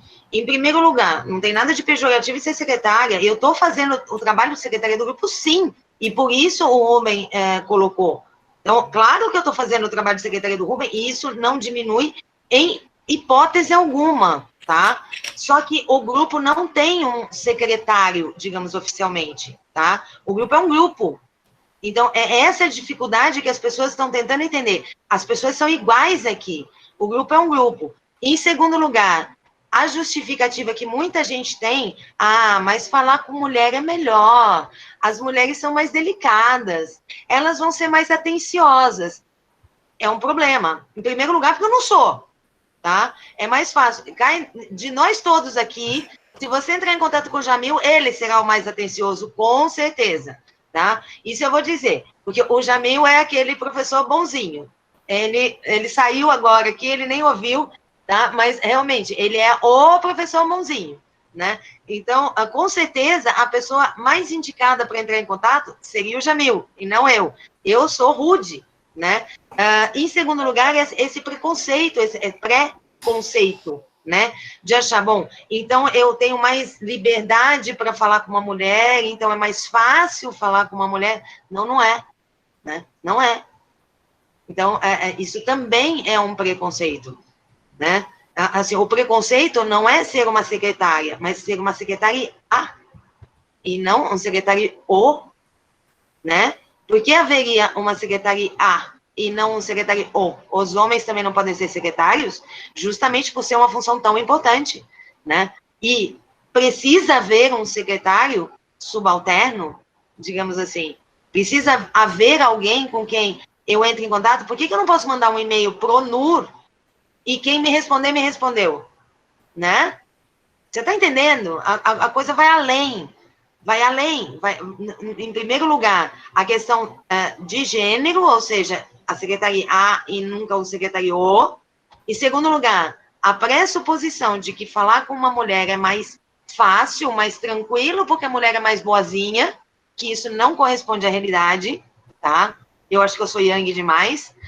E, em terceiro lugar, né, a ideia de que um grupo tem que ter um subalterno para responder as coisas, e por isso entrar em contato comigo no meu e-mail pessoal, e não entrar em contato no e-mail do grupo, né? Então, são várias questões aí que estão nessa questão de não de achar que a secretária seja um subalterno, mas de achar que tem um subalterno. É mais além a coisa.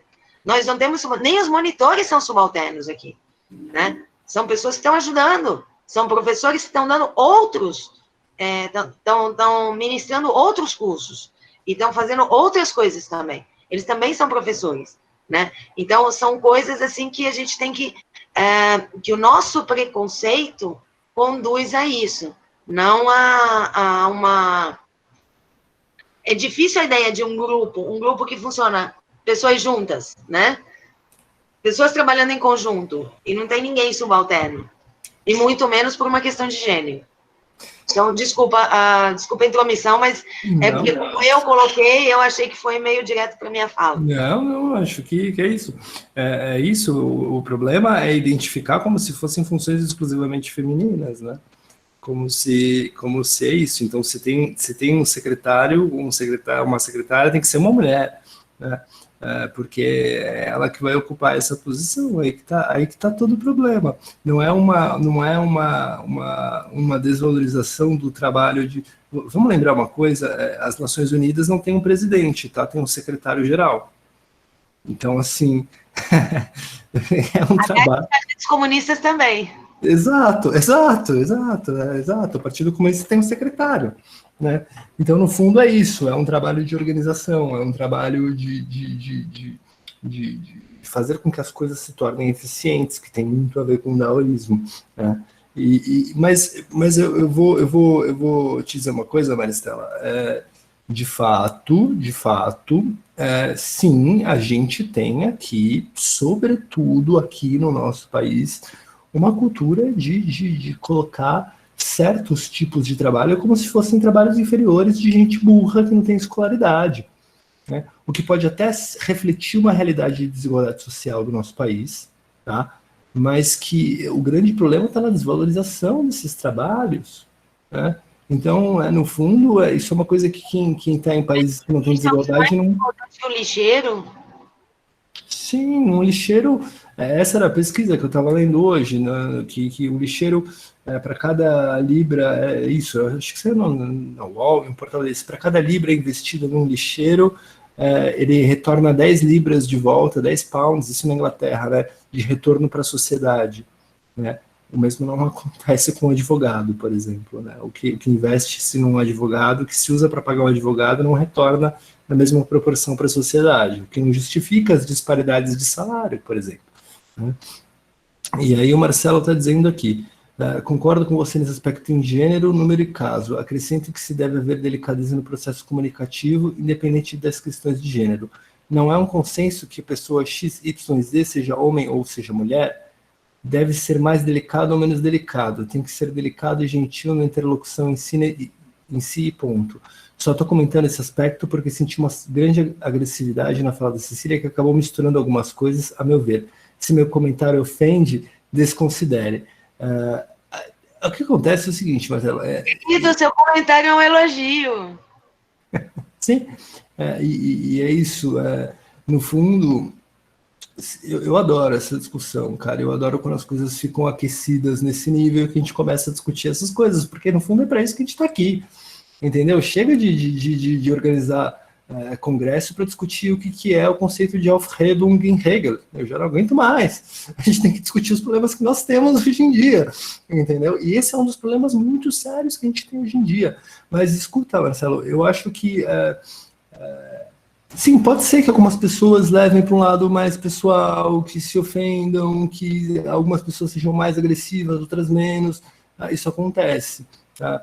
O nosso ideal é que todas as nossas discussões aqui, elas, a não ser que a gente discuta experiências, que não me parece ser o caso, a gente está discutindo conceitos, é que se você me ataca e me critica e escreve agora, escuta, você não entendeu porra nenhuma do Dao De Jing, não tem nada a ver com isso, por causa disso, daquilo, eu não vou levar isso pro lado pessoal e falar, pô, esse cara não gosta de mim, esse cara tá sendo sacana comigo. Não vou. Esse é o cenário ideal. Pode ser que eu leve, pode ser que a gente se desentenda, mas tá tudo bem.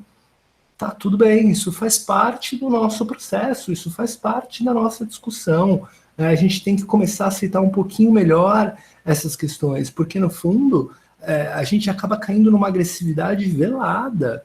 Quando a gente fala de misoginia estrutural, de racismo estrutural, de um monte de coisas que nem dizem respeito a mim particularmente, por exemplo, a gente está falando de coisas que não podiam ser ditas e que ficaram veladas e que foram ainda muito piores, né? A Adriana está dizendo que eu e meu marido no restaurante em Puerto Madeiro pedi um vinho, ele um suco de laranja, na hora de servir o garçom trocou os copos, suco para mim e vinho para o Rick. Mesma pegada, eu acho. Sim, sem dúvida. Adriana, eu não sei se você sabe, não sei se já cheguei a comentar aqui, mas dentre as minhas habilidades adquiridas ao longo do tempo, uma delas foi a habilidade de bartender, tá? Isso era uma coisa que era muito discutida, né? Quando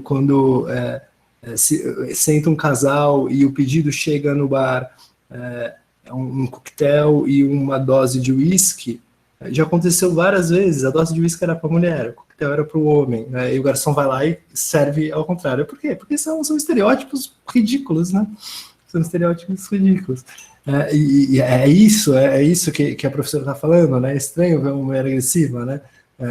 E aí começam todos os termos pejorativos de fato, né? É louca, é histérica, é o caramba, e aí aí sim, você começa a dar de tacape na cabeça das pessoas para pararem de falar besteira, porque não tem outro jeito, aí tem que ser mais agressivo ainda, né? Só pegando uma carona no que você falou, duas coisas curiosas que acontecem, né? Eu sei que você é vegano, mas eu não, eu sou onívora.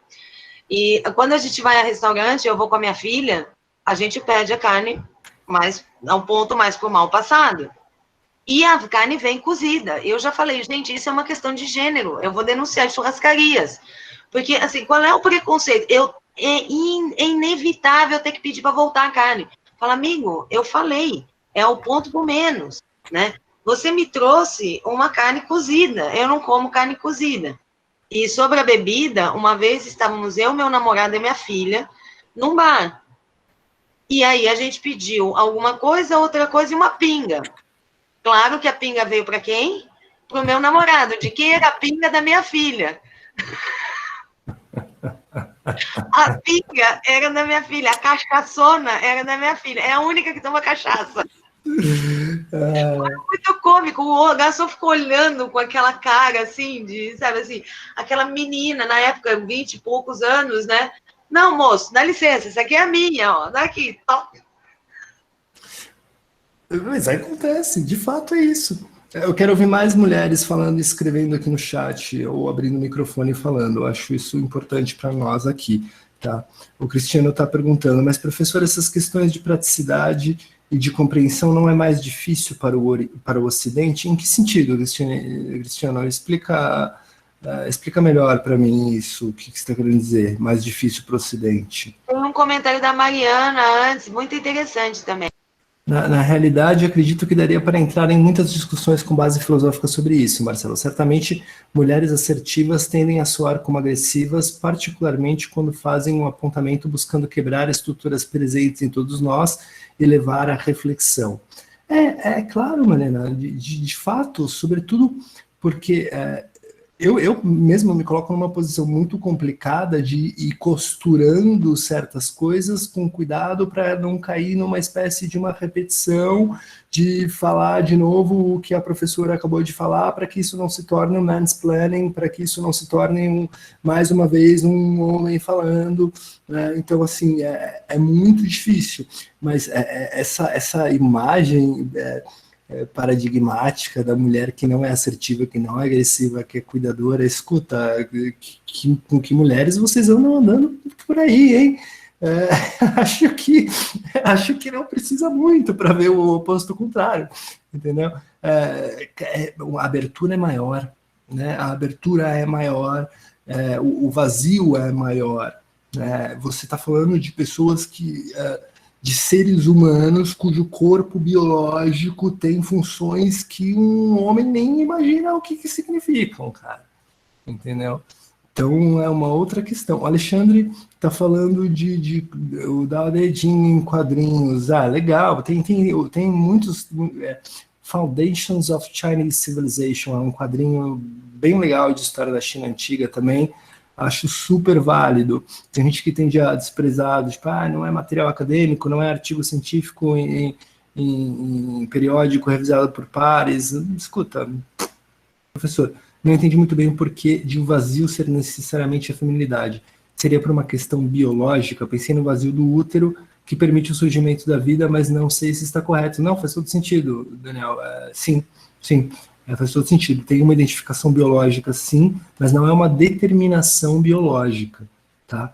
Não é uma coisa no sentido de que, então, enfim, só a espécie, só a fêmea da espécie que deve ser identificada como a feminilidade. Não, a feminilidade é uma característica que ela transita e que ela está presente também nos homens, ela pode estar presente também nos homens, mas a imagem do útero também é perfeita. Se você pegar algumas passagens do Dao De Jing, falam justamente da fertilidade, né, e da relação sexual, e dão a entender que a relação sexual só ocorre porque tem um vazio da feminilidade, e você pode pensar no próprio órgão sexual, que permite que aquilo ocorra. Sem isso, aquilo não ocorre. Se ocorre alguma coisa sem a feminilidade permitir que a coisa ocorra, não estamos falando de relação sexual. Aí tem 1001 desdobramentos que você pode tirar disso, mas a imagem, a relação tá excelente, é isso mesmo. Natália, eu vejo que muitas vezes o foco da questão acaba se tornando a agressividade da mulher, apagando a causa do seu posicionamento.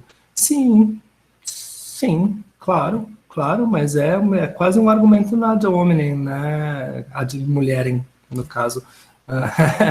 É isso, você não sabe lidar com a crítica e você vai e fala, não, mas peraí, você está sendo agressivo, entendeu? E aí entra nessa dinâmica, se relacionará. Se não concordo com você nesse aspecto, sim, minha pergunta foi bem retórica, na verdade, e por isso acrescentei, independentemente das questões de gênero. Por isso eu acho que é necessário fazer um escamoteamento dos afetos, uma arqueologia mesmo. Eu não vejo problema nos afetos, Marcelo, conquanto que é isso. Quanto mais bem resolvido você tá, mais fácil fica, entendeu? Então, ressentimento, talvez... Em que sentido, Gabriel? Não entendi. Conforme você apontou, da mesma forma que uma postura assertiva observada em mulheres é vista de maneira estranha, um homem que não tende a ser assertivo é visto como... sim, certamente. O que é uma bobagem. Eu estou esperando netos porque quero um trenzinho. A biografia do João é muito legal. Viva a vida tosca. Eu tenho aqui em algum lugar, acho, também, autografada. É uma história de vida maluca.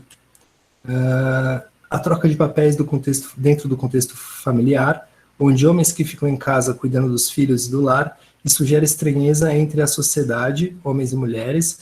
Vejo que ficamos presos a conceitos que são características humanas. O documentário O Silêncio dos Homens trata muito da masculinidade tóxica. conceitos que são características humanas eu não entendi muito bem, Ivan, mas sim, claro que gera estranheza. Claro que gera estranheza, e muitos homens sofrem com isso. E existem alguns aspectos que são assim, que não são relativos a problemas culturais, que são relativos a questões da sexualidade, do tesão, do que desperta um tesão num homem, o que desperta um tesão numa mulher, que são coisas que a gente não consegue mensurar, que a gente não consegue controlar, que ela simplesmente vem e tá tudo bem. Só que isso são questões relativas à vida sexual, né, à libido, e que não necessariamente tem a ver com a maneira como a gente constrói a cultura, até o ponto em que a cultura é construída em cima das repressões daquilo que a gente sente, né? E aí a coisa fica mais complicada. Sobre a história das crianças na escola, na verdade, tem uma grande dificuldade com o conceito de ressentimento. Tá, vamos lá. Pondé tem um livro só sobre ressentimento, não tem? Acho que ele tem um livro sobre isso. A questão é a seguinte, cara. O que eu coloquei? Vamos ver se a gente consegue se alinhar aqui. O que eu coloquei? Que a agressividade da criança na escola, da criança que faz bullying, né, tem a ver com sentir que ela não ocupa o lugar que ela poderia ocupar. Isso pode acontecer em uma série de cenários. Por exemplo, um dos mais comuns é o que a gente chama de complexo de intrusão. Você tem um filho, depois você tem um outro filho. Esse outro filho é um intruso. Ele apareceu ali e ele destronou o primeiro filho, que era o reizinho da casa. Quem é filho único não sabe o que isso significa, mas para quem tem irmãos, é uma coisa complicada. E aí, a partir do momento em que essa criança começa a achar que não tem mais a mesma atenção que deveria ter, que ela está perdendo o lugar dela, ela vai descontar isso na escola, né, em quem ela pegar de mais fraco. Não é um raciocínio tão complexo, mas o ressentimento, eu não entendi qual que é a grande dificuldade com esse conceito, porque no fundo o ressentimento a gente observa numa gama mais ampla de questões, né?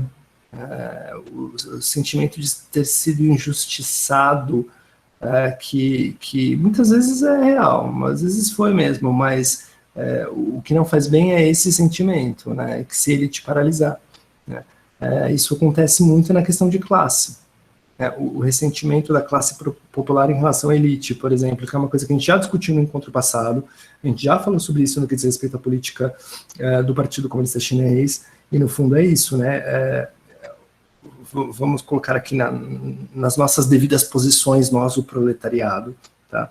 Eu não sei quantos de vocês são milionários, eu não sou. Então, no Brasil, não tem classe média, ou você é pobre ou você é rico. Eu estou no time dos pobres, eu não sei vocês, pode ser que estejam no time dos ricos. Classe média aqui é uma ilusão, não existe. Tá? A gente não pode cair num discurso ressentido, no sentido de é tudo culpa da elite. Pode até ser, mas esse é um discurso ressentido, esse é um discurso que não ajuda. De fato, a gente vive num país feudal. O Brasil tem aquele livro do Bruno Latour, né, Nunca Fomos Modernos. Para o Brasil se encaixa perfeitamente. A gente não chegou na modernidade, a gente ainda vive no feudalismo medieval nesse sentido. Tá? São castas, vão passando de família para família, cara. O imposto sobre herança aqui é ridículo. Né? 4% contra 40% nos Estados Unidos, por exemplo. Né? Então, de fato, existe aí essa transmissão de riqueza, essa concentração de riqueza até hoje, mas as pessoas que ocupam essas posições, muitas vezes, cara, muitas têm mérito próprio, sim, pra caramba. Tiveram a vida facilitada? Tiveram, mas tem muito mérito, são muito boas, são muito competentes. Muitas delas estão a fim de ajudar, estão a fim de mudar as coisas. E se a gente cai num discurso de ressentimento, a gente começa a criar barreiras e começa a criar inimigos. Não é a estratégia mais inteligente, eu não estou falando que está errado, mas não é a estratégia mais inteligente. Eu acho que a gente tem que conquistar essas pessoas e puxar lá para o nosso lado. Né? Então, nesse sentido, o ressentimento não ajuda. Mas existe, sim, existe um ressentimento geral, não sei, aí teria que chamar o Pondé para falar disso. Mas ele tem um livro sobre isso. Eu nunca li, mas ele tem um livro que chama alguma coisa, a época do ressentimento, um negócio assim. Entendeu?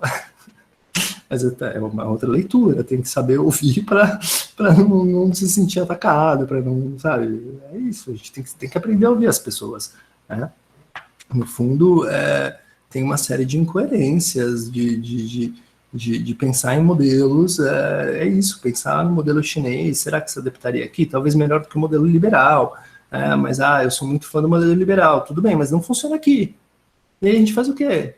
Entendeu? Então tem que ter um pouco de jogo de cintura para discutir política, principalmente com os popstars, assim, né? Tem que ter um pouco de manejo. O que mais que vocês têm de questões? Porque o meu plano agora é mandar para... Agora a gente vai chegar na parte mais legal, que é o John Dee, ou pelo menos a minha parte favorita.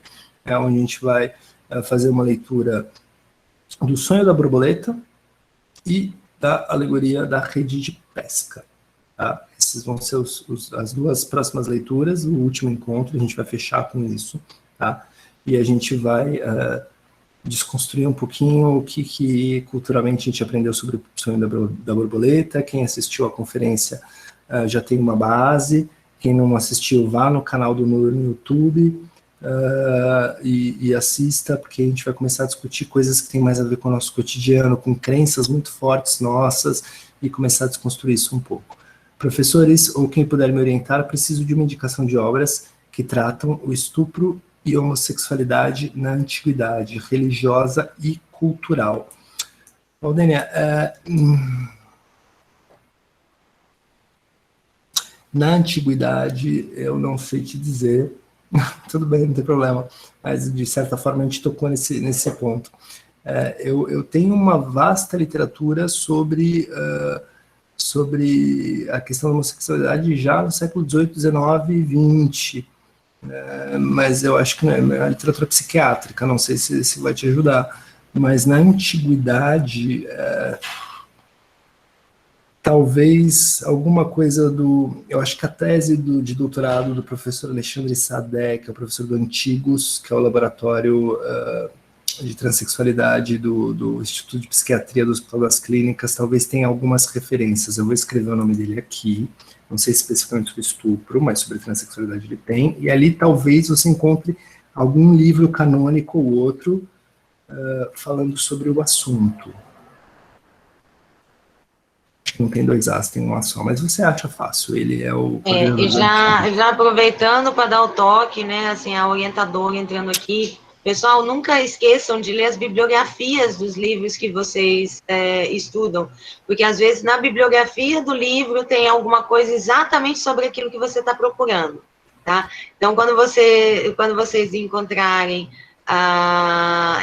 alguma coisa sobre isso, às vezes ele não está falando sobre isso, mas alguma coisa na bibliografia dele pode te levar. Sim. Valdênia, talvez o professor Rubem possa saber alguma coisa, né? Já que você está querendo saber sobre a Bíblia, talvez o professor Rubem possa te ajudar. É que pena que ele saiu, ele até já mandou um WhatsApp aqui dizendo que a conexão dele caiu, ele não conseguiu entrar de novo, né? Pediu desculpas, mas talvez a gente possa mandar a sua dúvida para ele e talvez ele possa te ajudar, porque ele trabalha com a questão da sexualidade. Sim, sim. Converse com ele, Valdênia, porque eu não conheço o tema, não tenho condições. Mais um momento, Glória Pires, não posso opinar. Mais uma aula sensacional. Muito obrigado, Xixi, Adriana, muito obrigado. Então, quarta-feira que vem, já vou mandar para vocês, ou amanhã ou depois, os trechos do Chuang-Tzu. Vou colocar os comentários e mandar também o material do Dao De Jing. E aí vocês deem uma lida, e eu gostaria muito que vocês me trouxessem o que vocês acharam, como vocês interpretaram, tá? Isso seria bem legal, de antemão que vocês comecem a pensar nesses textos. Posso enviar e-mail para o Nur? Vai falar do vazio perfeito? Do Lietzi, se diz, ou do conceito? Eu vou falar do Chuang-Tzu, não vou necessariamente falar do conceito do Lietzi. Não é meu campo de expertise, não. Ok? Bom, então se ninguém tiver mais questões, e alguém vai ter uma última questão? Não? Vamos lá. Nossa, que milagre, normalmente tem, né? Gente, sempre isso, né? Lendo, pensando, levantando questões, e discutindo, trazendo o debate. Minha função aqui é só mostrar para vocês alguns caminhos possíveis de interpretação. A gente teve bastante enfoque na questão do feminismo, de gênero, de sexualidade, eu achei muito legal. Gostaria de ouvir mais de vocês sobre esse assunto. E semana que vem a gente continua, a gente vai falar só sobre coisas legais. A gente vai falar sobre a morte, a gente vai falar sobre a ignorância, só tema para cima. Então, se preparem, ok? Só dando um pitaco aqui, alguém que falou sobre quadrinhos aqui, que eu não me lembro mais quem foi, tá? A gente está planejando uma terceira fase desse projeto, que vai ser justamente a reelaboração dessas histórias e a reelaboração desse material que a gente está passando para vocês em outras linguagens. Então, para quem gosta e trabalha com quadrinhos, essas coisas, né, já vai se preparando que pode ser uma boa questão. A terceira fase vai ser prática, né? Ou seja, quem se inscrever vai ter que vocês desenvolverem os trabalhos em cima desse material que a gente está disponibilizando. Então, essa questão de quadrinhos entra perfeitamente, que é uma reelaboração numa linguagem atual de alguma sabedoria tradicional. Então, tenham sempre em mente que, assim, o nosso objetivo é justamente essa reelaboração depois. Então, que entra completamente no projeto. E aí a gente vai editar tudo, vender e ganhar dinheiro a partir do trabalho de vocês. Aí sim claro, porque nós aí vocês vão poder cobrar certificado, aí a gente dá certificado tranquilo, né? Sai no mesmo dia se vocês quiserem. Mas primeiro espera a gente pegar o material, vender, ficar rico, aí a gente começa a dar os certificados em menos. Aí a gente contrata alguém para fazer só esse trabalho, né? E aí a pessoa vai receber por isso, e com certeza esse vai ser o trabalho dela, então ela vai ficar fazendo isso o dia inteiro, com certeza. Ótimo, obrigado Yara, obrigado Beatriz, obrigado Raíssa, Julie, obrigado pela contribuição. Luma, Cal, legal. Gente, muito obrigado, boa noite a todos, até semana que vem, até quarta-feira que vem, a gente encerra o curso, ok? Xixi.